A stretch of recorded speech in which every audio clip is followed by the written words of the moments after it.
Greetings. Welcome to ITR Live. I'm your host, Chris Hagen. We are back here on a beautiful fall day here in central Iowa. I'm joined here once again in studio with ITR Foundation President Chris Ingstad and ITR Foundation Policy Director John Hendrickson. And we have a very special episode today. So today is ITR Foundation Poll Day here on the podcast. So it's a project that the organization indulges me on, allows me to scratch the itch of needing lots of data, but it's a fun project, and we're here to kind of go through some of the results. That's right. We give you the data, and you can put on your political science hat or your political analyst hat, and off you go. And we love to see it. Yeah. So John, do you enjoy the ITR Foundation poll as much as I do? I do. Okay, good.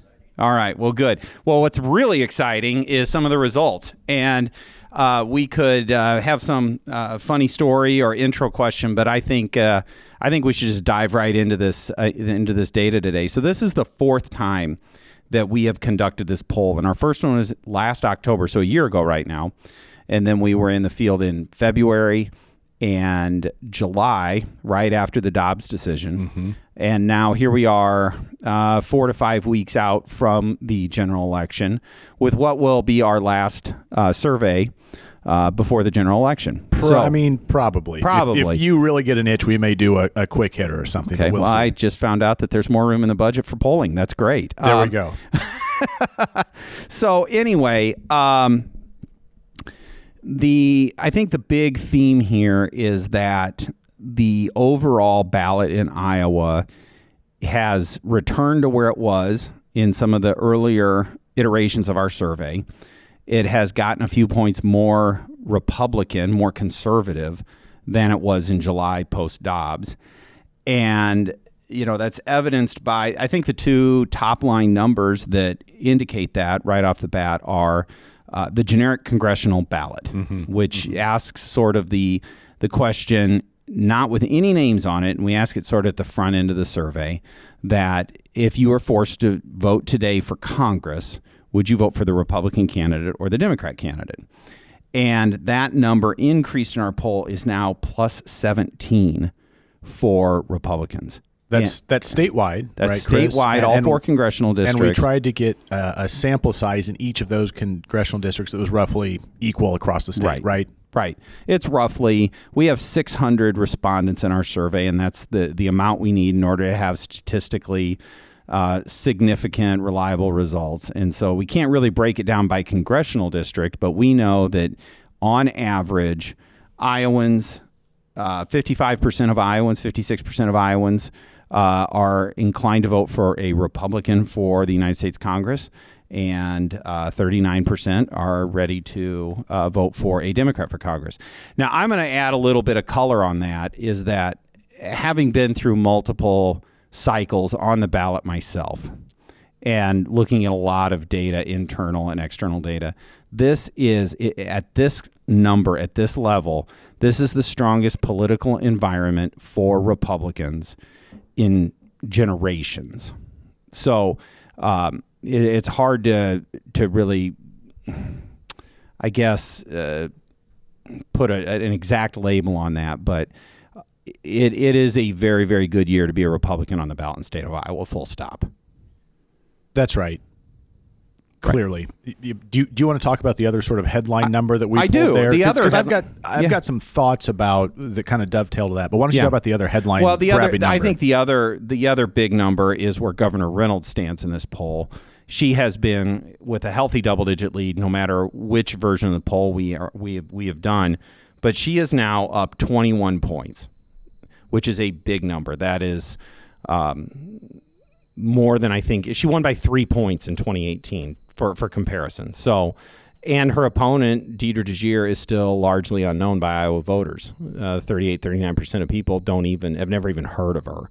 So those two show you that 17 congressional ballot plus 21 for the governor just shows you the strength at the top of the ticket in Iowa. Right. And that has grown. So, you made the point, Chris, that when you do this earlier, the campaigns haven't really ramped up yet, but they have now. Right. And, so where we're at, I mean, speak to that a little bit. Yeah, you mentioned some of these numbers are back to where they were maybe in February. What I think is really interesting, and you also mentioned seems to be the best conservative environment in Iowa that you can remember. And what I think is really interesting about that is no matter where you are in the state, it is likely that your actual mailbox, right, your email inbox, and your TV has been filled up with ads from campaigns and candidates. In other words, both sides have had a chance to make their case to the public, and they have been doing so nonstop for a while now, right? So it's one thing if in February there's some disgust with maybe what's coming out of D.C. and we don't like inflation, we don't like the state of things, right? But nobody's really had a chance to go back and forth. At this point in time, now just 1 month out from the election, in a sense, both sides have made their case or have litigated their issues in front of the public. And what's really interesting to me is how it seems like voters have taken several steps in a conservative direction just in the last 3 or 4 months. In other words, after hearing what both sides have to offer, they're saying in Iowa, we want to move in the conservative direction. I think I don't want to maybe go too far drawing conclusions on that, but Governor Reynolds, John, I want you to speak to this in a minute here. We judge these results by Republican or Democrat because that is really the binary choice that voters have. But you mentioned conservative leaders in conservative direction of the state. Governor Reynolds is performing ahead of the generic ballot. So generic Republican does pretty good, but conservative Governor Kim Reynolds does even better. That the positions and the bills that she assigned are performing better than generic Republican. And I don't think anyone has any doubt of where she falls out as a conservative versus moderate or whatever it is, right, John?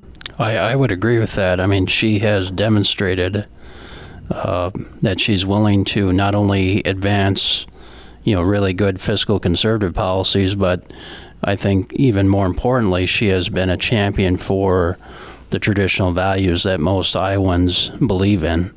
And she has stood up to this cultural Marxism, this woke ideology that's out there. And I think Iowans are responding to that because they see her as someone who is fighting for their interests, someone who is really trying to put an end to a lot of this radical nonsense that is really plaguing our institutions. And so, whether it's from people that are, we're in a time right now where there's a lot of problems because of poor national policies, and I think Governor Reynolds has reassured Iowans of what good conservative leadership is.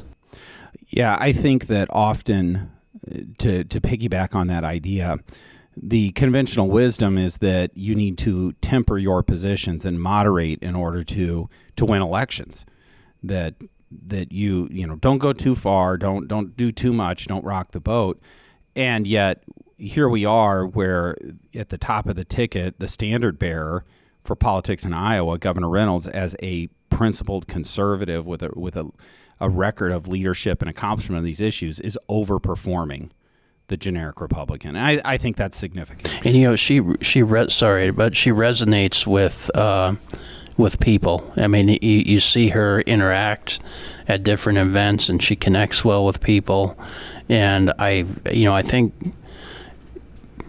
Iowans know that. I mean, Iowans expect that. I remember one time, I think I was sharing with both of you and the rest of our colleagues that one morning I was in Fleet Farm, and there was Governor Reynolds. Yeah. And she is just, she connects with Iowans and is she's not I'm trying to find the right word, but she's not. I think she's authentic. Yeah, exactly. Yeah. That's the. I think she's an authentic conservative. Yeah. And I think she really fights for what she believes in. And by the way, those things seem to resonate with Iowans. John, I've seen the governor shopping at Costco, and this is not Mitt Romney right? Putting on the apron and flipping flipping pancakes. Yeah. You know, our governor really shops at Fleet Farm and Costco just like the rest of us. And Chris, you and I, certainly you more so, but we've had a chance to see the governor, interact with the governor behind the scenes a little bit. And I think she is very much the same person and believes in those things kind of behind closed doors just as much as she does or acts very much the same as she does when you see her at an event or anything else out in the public's eye. And I think Iowans see that and recognize that, and that's what they're going to. And frankly, I think what we're seeing in this round of polling, and we want to talk about some of the other races, is Iowans like and support those ideas and those principles and that direction.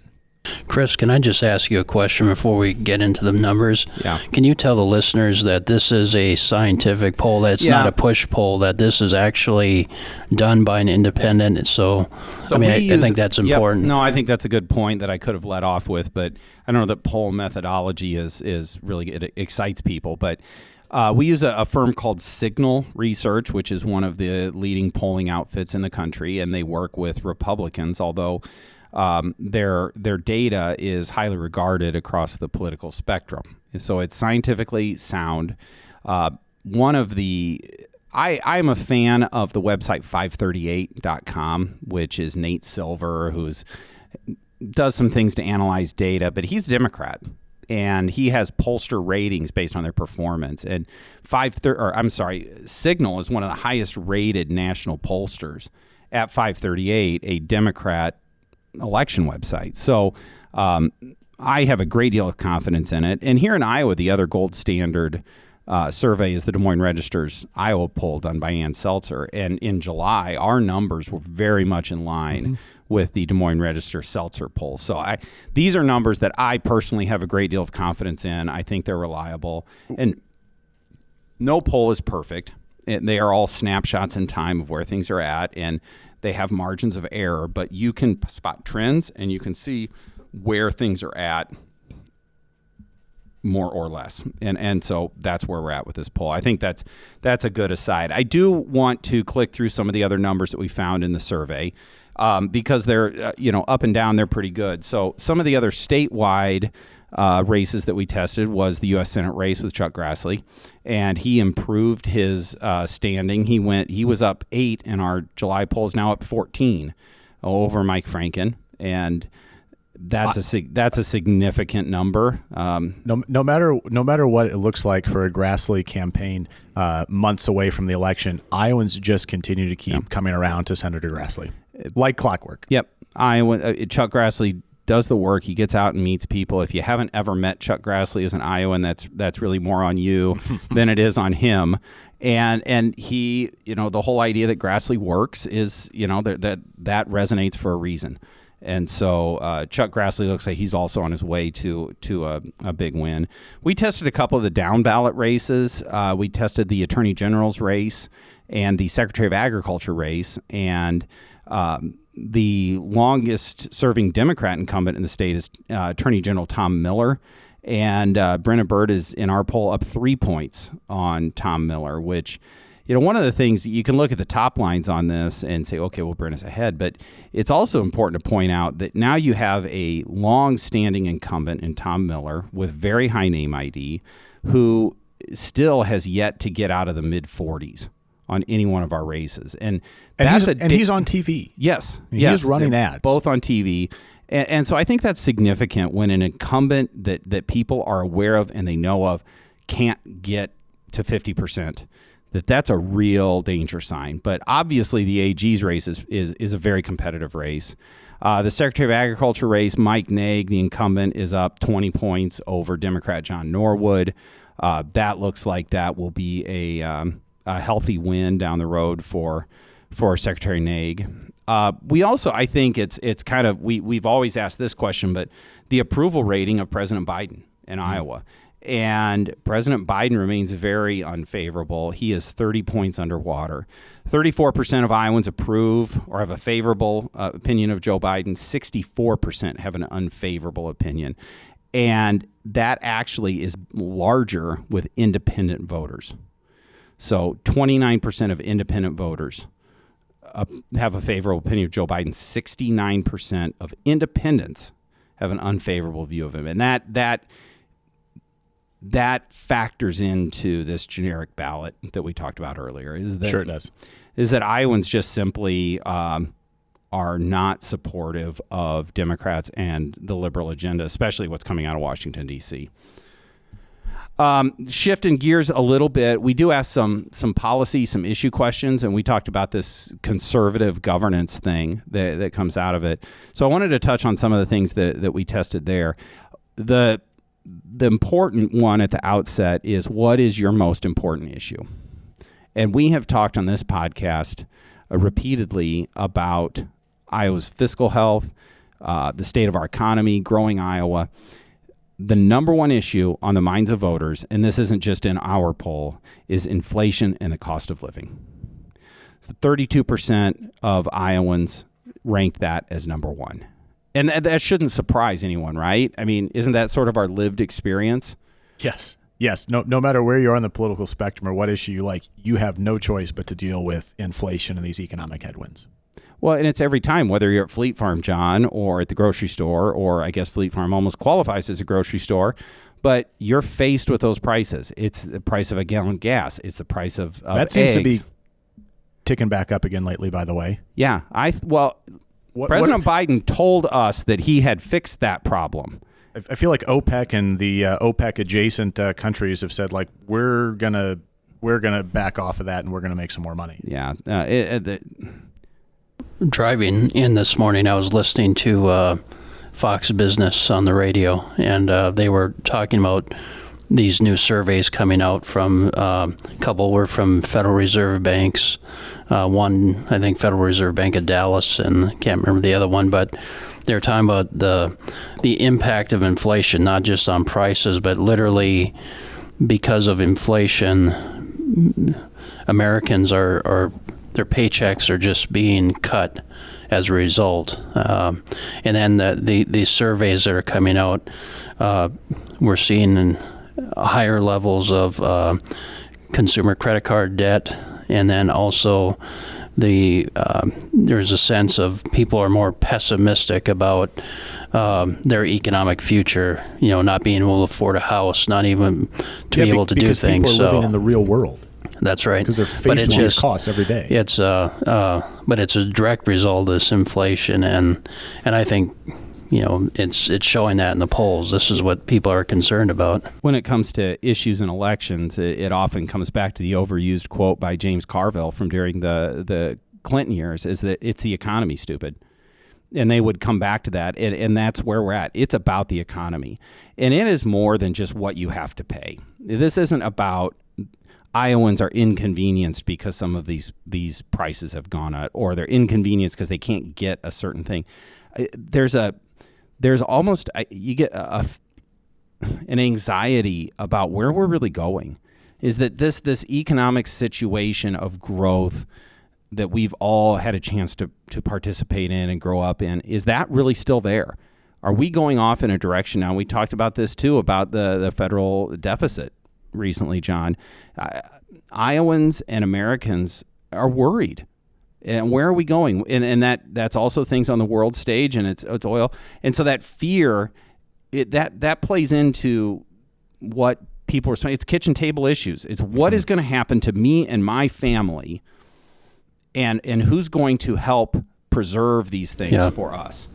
I mean, we're already seeing people altering their travel plans for Christmas, and big retailers like Walmart are basically cutting back on hiring extra workers around the holiday season. So, this is impacting, and people are worried. Yep. The number two issue in our poll after inflation and the cost of living continues to be abortion, and we phrased it to try and split it apart, but we called it I think women's reproductive rights, because we try to phrase these questions in a way that are neutral. But which, by the way, the support for that as number one issue dropped a little bit.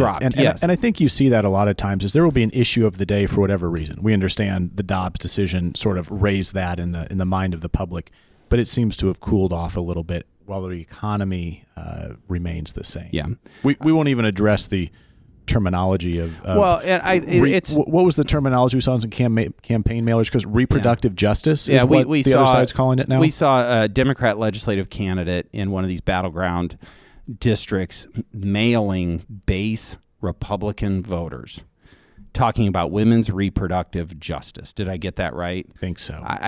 It's okay. Sure.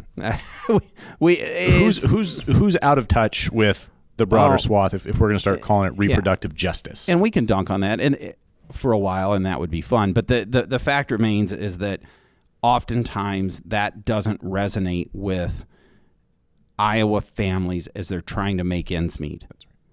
And that is what has Iowans motivated clearly in this poll to vote for conservatives and Republicans. So a couple other quick numbers that we went. I was personally curious to find out this one. We tested whether Iowans support or oppose the Biden administration's plan to cancel student loan debt. That had a 33% support and 58% oppose. That is clearly unpopular with Iowans. And we also tested the proposed constitutional amendment on the right to keep and bear arms, and that grew in support.